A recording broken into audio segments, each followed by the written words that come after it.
Karmang araw ang tunay na umiikot matapos ang sunod-sunod na batikon sa Administrasyong Duterte, tinubag na sa pwesto si General Torre at ang ilang pang matataas na opisyal na malapit kay House Speaker Martin Tambaluslos. Ayon sa mga ulat, kabilang sa mga dahilan ng biglaang pagbabago sa liderato ang lumalalang tensyon sa loob ng pamahalaan at mga nadiskubring irregularidad sa ilang proyekto.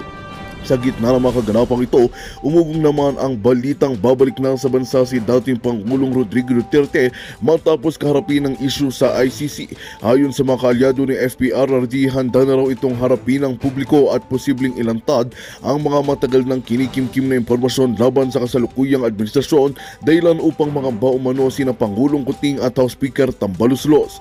Habang tumitindi ang tensyon sa loob ng gobyerno, maraming mamamayan ang umaasang magbubunga ito ng malinaw at accountability sa pamahalaan. Patuloy ang panawagan para sa transparency at patas na imbestigasyon sa mga isyong lumulutang. Abangan ang susunod na hakbang at pahayag ni dating Pangulong Rodrigo Duterte dito lamang sa aming himpilan kung saan ang totoo ang laging inuuna. At yan nga ang balitang ating pakakatutukan. Ngunit bago ang lahat, siguraduhin mag-subscribe at ihit ang notification bell para sa patuloy na pagtutok sa mga silap ng bagong balita sa tunay na boses ng masa.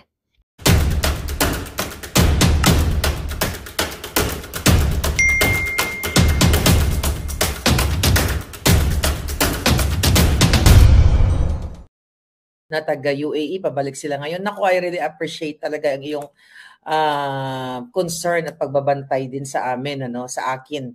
At talagang inassist mo kami hanggang Uber, nagkalito-lito na kami sa aming mga Uber service. But anyway, sobrang overwhelming po talaga. Naku, sana ma-witness ninyo kung paano talaga minamahal ang ating Vice President na anytime soon maging presidente nyo na, dahil nakikita natin yung mobilization genuinely ng taong bayan dyan sa Pilipinas at sa buong mundo.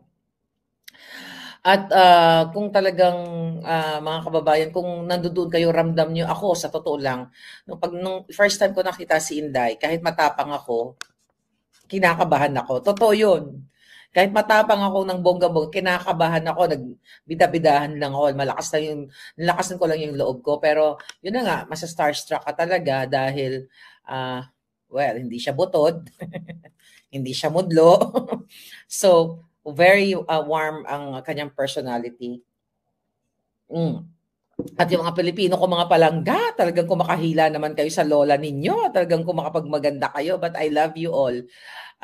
Nakakatuwa lang talaga yung emotion kahapon dahil lahat sobrang happy na nakita si Inday Sara. Pero bago ko magtuloy-tuloy, kwento ko sa inyo yung mga eksena doon. Gusto ko muna mag-shout out syempre kay Palangga Ruth from Zurich. Palangga, kababayan ko yan. Kumusta ka da? Permi ka lang katutok. Si Palangga, Madam Lolita Suarez, the other day na-meet ko na shout out pa kita pero gusto kong doblehin para masaya ang iyong umaga. Next. Okay, syempre, ang nagbigay sa akin ng siopaw. Yun ang kinain natin doon nung nagutom kami pala. Si Ma'am Melanie. Ayan. So, si Miss Ruth ng Netherlands. Okay, si Ma'am Eva Medina, Agnes Medina, Mona Lentin from Uzami City. Ayan. At syempre, nagbigay sa akin ng tsokolate si Ma'am Estrelleta Obenita. Ayan, binigyan ako ng tsokolate. Kaya jojoba na naman ang lola ninyo. At asa pa ba yung mga babatiin natin bonggang-bongga? Ayan, may letter pa siya. Maharlika with love. Okay? Siyempre, nagbigay sa akin Palangga. Sorry, hindi ko na matandaan. Inabot ako ng mga, mga masasarap na pasalubong. At at itong biko na kinain namin dito. Ito yung breakfast namin. At saka, actually, yung breakfast ko ngayon is Hakubina. Ito baon din namin ito mula sa Los Angeles. Hakubina, yan, so sa kape. Pero mamaya ko na siyang kagatin. So, ayun, nagbigay sa akin ng payong Palangga. Binigay ni Palangga, nagbigay din ng pabango. Di ba? Kasi lalo akong magiging mabango.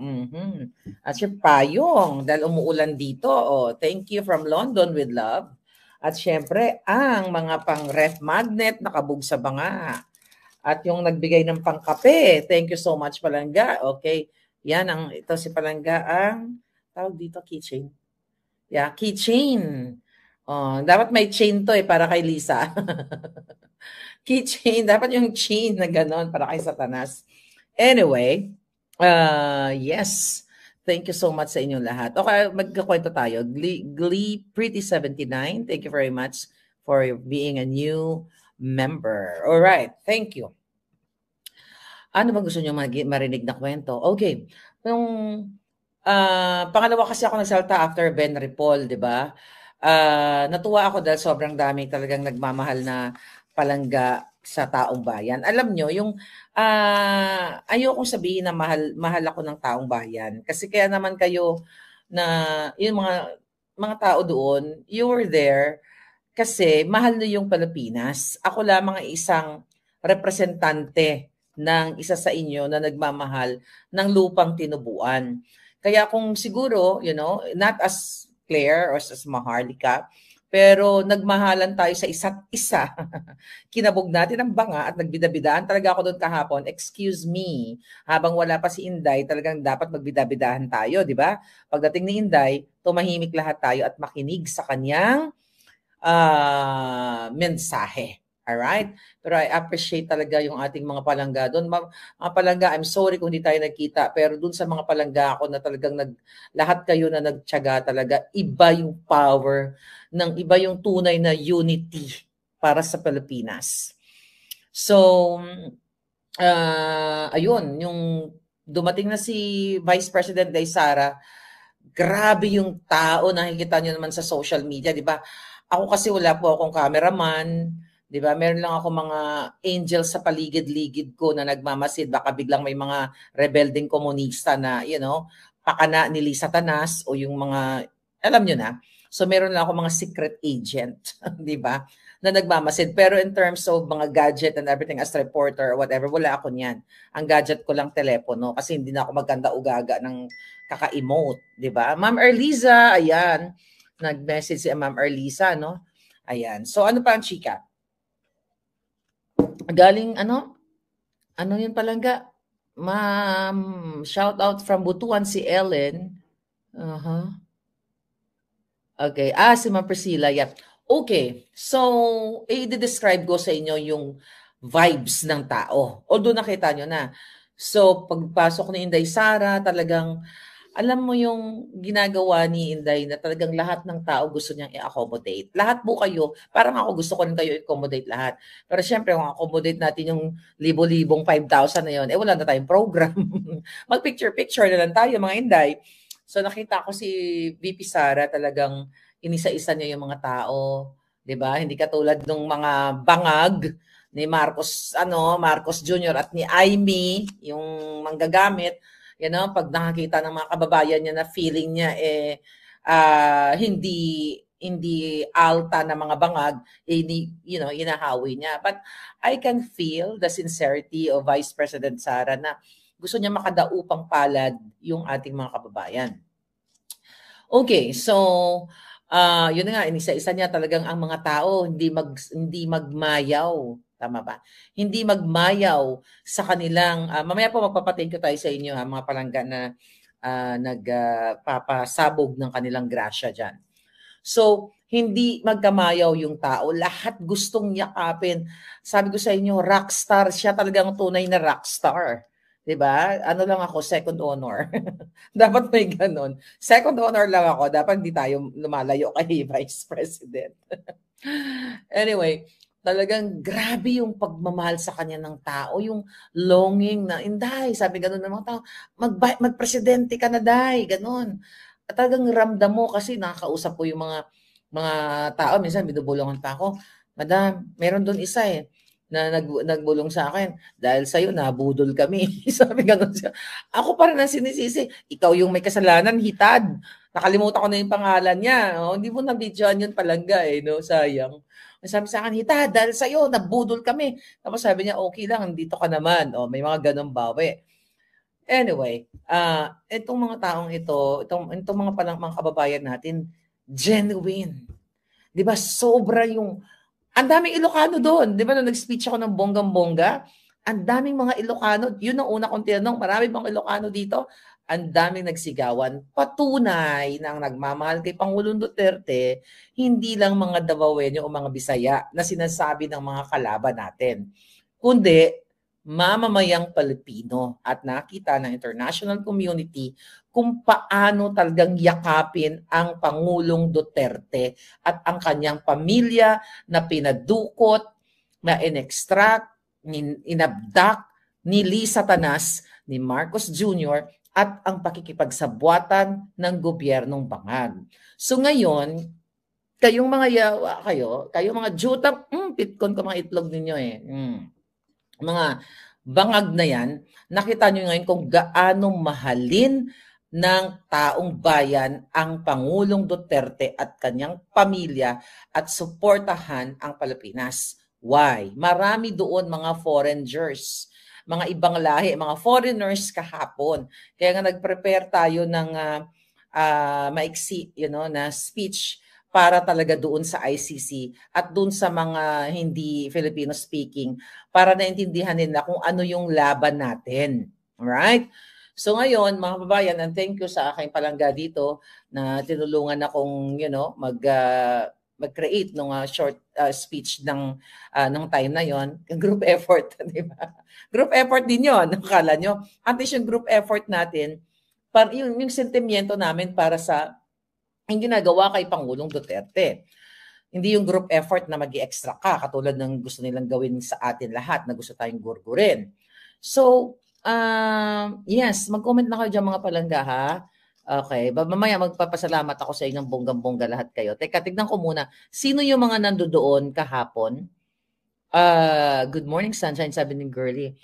Okay. Jet lag ba? Jet lag. Di ako nakakatulog ng pero okay lang. Di ba? Mga 3 hours lang yung mga tulog namin dito. Actually, kasi magkaiba ng time zone. So ngayon, yung mga Pilipino, mga palangga ko kahapon, grabe nakakaiyak na nakakatuwa silang panoorin. So ayun na nga, pinagkakagola na si Inday. Kaya ang lola ninyo, tumabi-tabi muna. Magpasintabi ka muna. Di ba? Kaya ang pictorial ko, ay teka, mag-focus muna tayo kay Vice President. Hindi ako ang bida dito. Siya ang bida dito. So yun, naglakad ng palangga. So, paano ba? So, pupunta na siya sa stage, tapos pumunta ako sa harapan. So, malampak talaga ako ng bonggang-bongga sa lupa para makapture ko. Ang problema, naputol yung mga live namin. I don't know, baka may padala naman si Lisa Tanas na jumper, ano yun? Not jumper, what do you call that? Jammer. Diba? Yung jumperin natin. Jammer, okay? Naputol-putol, di ba, yung ating live. At saka, yun na nga, wala naman akong dalang cameraman o professional na magaganon talaga. So, marami naman nakapag-live, so that's okay. So, naputol. So, I'm recording. Nag-record pala ako, pero kaka-post ko lang. Parang 48 years bago ma-upload. So, marami ako mga videos na kuha, pero 48 years pa siguro ninyo maghihintay. Alright, so ito na. Wala kaming, alam mo, yung event na yon is short notice. Lahat naman nun short notice dito dahil unang-una wala namang resources dito ang Vice President. Kumpara, at least sa Pilipinas, marami talagang tayo yun, bayan natin yun na gusto magtulong-tulong. Yung stage is platform lang yun na ginawa-gawa. Okay lang yun. Nung pagdating nga ni Inday, ni Vice President, nakita ako, nagmamasid lang ako, nakita ko yung mga security forces, nakita ko, sabi ko, nakikiramdam lang ako, hindi na ako nag-ingay doon. Dahil maingay na ako sa vlog, tapos epal pa ako doon. Hello, ayoko naman umaga ng mga eksena ninyo. So nakikita ako mga hitad, nagkuha ng bangko si Kateki, may mga assistant doon, hindi. Natatakot ako, kasi yung upuan is plastic. Anytime, baka kung ako tumayo doon, bagsak agad ako doon. Pero anyway, magaling din si Inday. Nung binibitbit na yung upuan, nag-worry ako kasi baka biglang bumagsak, di ba? Di gagamitin na naman yung mga jutang ginimis na pangbabash sa ating Vice President. Pero si Inday, dahil tama, alam mo, ang tawag doon ay diskarte. Kaya lagi ko sinasabi, ang taong madiskarte, di ba? Lalo na kung madiskarte at matalino, panalo ka talaga. Pero yung diskarte niya, yung upuan, hindi siya nagtumayo dun sa gitna. Tumayo siya dun sa pinaka-tukod. Tukod ang tawag dun. Basta tukod yun sa amon, sa Bisaya. Yung paa ng upuan, di ba ganyan? Tumayo siya doon para nga matibay nga naman. Pero tinitignan ko. Sayang man lang may naka-video. Tinitignan ko talaga yung upuan niya. I swear to God, nung nakaganon ako, sabi ko baka malagdag to si Inday or ganun ba? Tinitignan ko yung mga tornilyo, kung may tornilyo man yung bangko, doon ako nakatutok. Kasi baka ako anytime, maano siya, di sisigaw ako, ay, kateke, babagsak. Although, may nakahawak. Okay. So, ano yung nagre-represent doon? Yung hindi preparado na, hindi ginastosan ng bonggam-bongga yung event na yon. Ibig sabihin, impromptu lahat. At dito nyo makikita na ang Vice President, walang arte-arte, mas maarte pa nga ako sa kanya. 'Di ba? Mas bida-bidahan pa ako sa kanya. Walang arte-arte. Tumayo siya doon, kasi para ma-approach siya, makita niya yung taong bayan. At ayun, nagsalita siya. Well, naka-rubber shoes naman si Inday. So, okay lang. Ako kasi hindi ako pwede mag-rubber shoes. Kasi makikita niyo yung height ko. Di ba? Hindi. Tsaka hindi bagay sa outfit. Di ba? Dapat binabagayan yung outfit. Pero hindi, dahil matangkad siya, walk up like this naman yun. Kahit anong gawin nun, walk up like this. Di ba? Dahil una-una matangkad, makinis, hindi hindi formalin inspired yung Feslock, katulad ni Palaka, oh my God, kakainis. Here. So, yung mga tao sa likod na nararamdaman ko, talagang anong-ano sila, talagang yung wish talaga nila na matapos na yung kabangagan sa Pilipinas. Pero yun nga, during sa speech ni Inday, I think 30 plus, almost an hour yung kanyang speech. Yung kinuwento niya nga, yung pagpasok niya doon, pag-visit niya sa kwarto ni PRRD, yung mga napagkwentuhan nila, at yung nare-request na Coke Zero, na tipid-tipirin mo lang yan, ganyan-ganyan, it's not good for you, dahil nga may, may chemical whatever content for, cancer later on, mga ganyan. Then, ang sabi ni Inday, maglakad-lakad ka, ganyan-ganyan. May mga naging kaibigan na daw siya doon, si Pangulong Duterte, kachika-chika. Ang sabi ni Pangulong Duterte, ay hindi man siya maglakad-lakad doon dahil pag nakarating siya sa pinto, sa gate, ilalabas siya. Di ba nakakatawa pa rin yung kanyang personality, yung ano tawag, yung sense of humor, which is hindi talaga nawawala kay PRRD yun. Kaya, I hope, may mga nagme-message sa akin, ma'am, pupuntahan niyo pa ba si PRRD? Naku, mga palangga, hindi naman ako next of kin, no? Hindi naman ako kamag-anak. So, kung i-allow nila, bakit hindi? Sabi ko nga, magpakulong na lang ako doon sa ICC, no? Ako na ang magluluto kay PRRD o ako na ang kanyang magiging sidekick. Why not? Kung pwede, bakit hindi? Pero that's not possible. Ito for the heck lang na nagkakwentuhan tayo kasi morning here, kape-kape tayo, all right? Natural beauty and brain. So, tapos yung mga kinuwento ni Vice President Sara na yung advice nga sa kay Kitty na gusto daw pumunta ni Kitty mag-visit pero wag papuntahin si Kitty sa Netherlands hanggat hindi abogado. O, di ba? Nakakatawa talaga. Hindi pala pwede visitors, madam. Mahigpit sila kasi maybe later, I don't know, hindi ko alam. Actually, ayoko mag-react. Pero this is just a wishful thinking na I wish i-allow naman nila na magbisita si Marlic. Di ba? Siyempre, bias ako. Di ba? Sarili ko yun. Di bidabidahan ako. Di ba? Bakit hindi? Kung posible. Pero for now, is yung family lang. Yung pamilya lang, di ba? Yun lang talaga. So we have to follow the rules. Now what? Patawa-tawa lang talaga si Tatay Digo. Oo, kaya nga sabi ko nga, yung nangyari sa kanya, kay PRRD, parang para sa akin, bakasyon lang yun Kasi I'm very positive. Okay?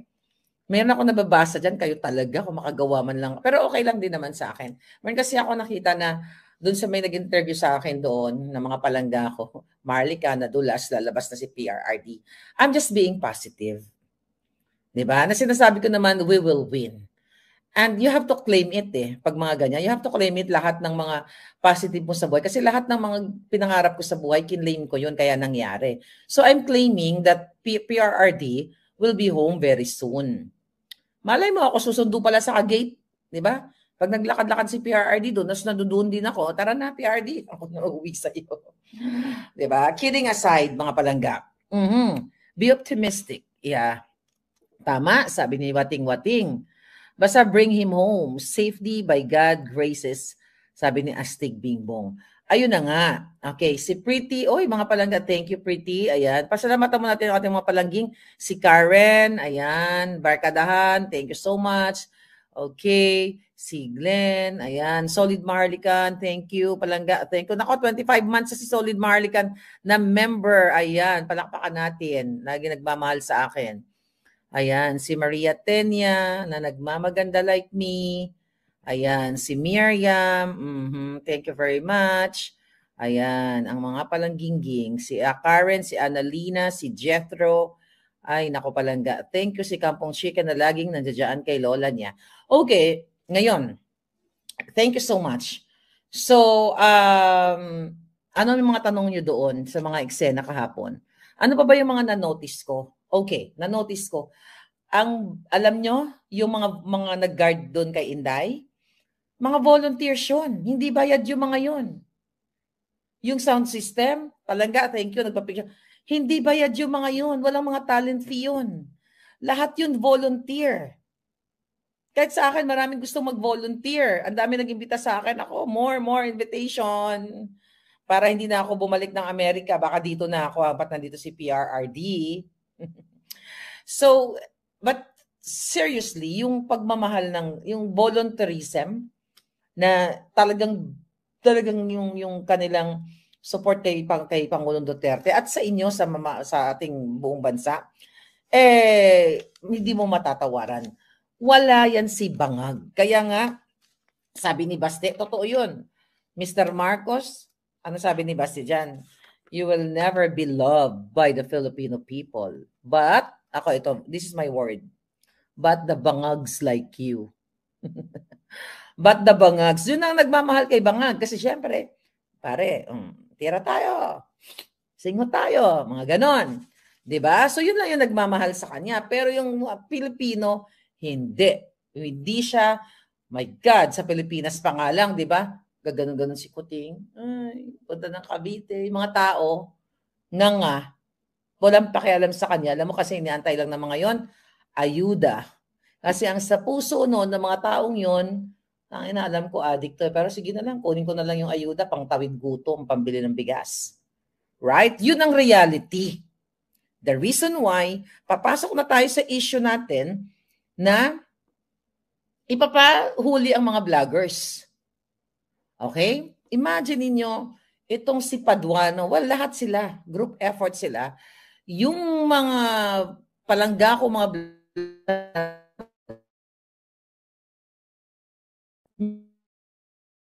at nag-post o nag-criticize doon sa Tridor.com o sa Kongreso, ay, ba't nawala ako? Ba't pinitsura ko dyan? Para akong si Lisa. Ba't ganyan? Bakit nagbabuffer? I'm good. Okay. Anyway, imagine nyo mga kababayan, kailangan nyong gisingin ng inyong diwa kahit anong kulay ng inyong politika. Because this is not about politics. Dahil ako, di man ako politikong tao. Kasi kung politiko ako, hindi nyo ako nakikita dito nagdadakdak na laban sa mga bangag. Kasi ang karamihan, hindi naman lahat. Karamihan sa mga, hindi katulad ni Inday.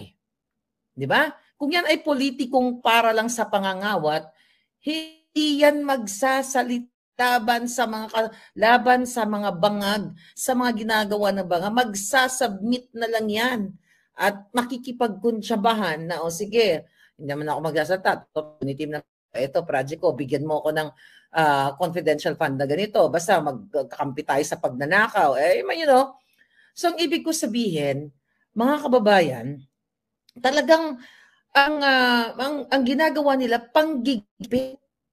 panggigipit ang ginagawa ng gobyerno na kapag ikaw ay nagsalita ka after, I think nandito, no? Tignan na, exact word ng mga yawa. Mga nami pang anuhon. Ano sabi ng mga honghang? Okay. So ngayon, saan ba yung message sa akin ni Palangging? Alright. Oh, okay. So here we go. So ngayon, ang sabi nila, ang mga giatay na lahat ng mga vloggers na magsasalita, mag-criticize sa kanilang HUAD committee na yan o TRI committee na yan ay iko-contempt nila at pananagutin nila. Diktadorya po itong nangyayari. Anong kulay ng inyong political, inclination whatsoever, ito ang gigipit sa atin. Ma'am Anita Go, thank you so much. Ayan, thank you Palangga. Yan. Ngayon, bakit to ginagawa sa atin? Kasi nga very effective yung boses ko, boses niyo. Look at Sas, my baby girl, Sas Rogando Sasot. Gusto niyang, like ako, willing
Magandang balita ang hatid namin sa inyo ngayong araw. Sa pagtatapos ng aming balitaan, nagbigay kami ng mga mahalagang impormasyon. Maraming salamat sa pagtutok at pagsuporta sa aming programa. Huwag kalimutang manatili sa mga susunod na araw para sa mga bagong balita at mga kwento na dapat nating abangan. Mula sa Boses ng Masa, magandang araw Pilipinas!